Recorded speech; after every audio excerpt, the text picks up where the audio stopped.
All right, so today's video worklog will have two parts.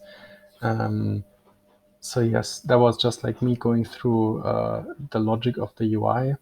But one more thing that I wanted to add is every plan or item or whatever it is that you interact with on any of those tabs, maybe you can select one and click in the UI to trigger certain actions, but any action that you trigger should always also be available from the action bar by clicking the action and then filling out the form, including maybe an autocomplete or whatever. That has the advantage that we can more easily script them if we want to. We can also use accessibility, basically using voice input or something to make it easier for example, blind people to interact with the app.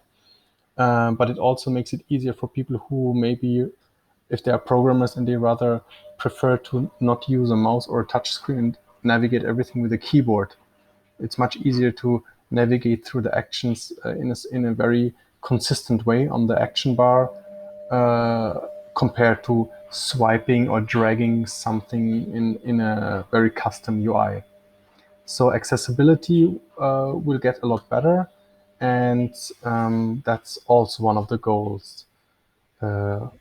Of course, also it will be easier to maybe create multiple new apps, and they always will be consistent in certain ways.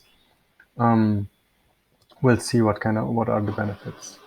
So now that I finished the whole UI issues and updated all the issues around the UI and communicated it as much as I could, I will continue with the rest of the remaining issues, which are not centered around the UI anymore, but instead they are about other parts of the app, about the code implementation of the code and many other things. And I don't know how quickly I can clean up the rest of the issues, but once I finish that, I'll continue with actually getting back to coding, which I can hardly wait for because I kind of miss it by now. There was in the recent days and maybe even weeks a lot of non-coding work. All right, so that's it from me, and cheers. See you tomorrow.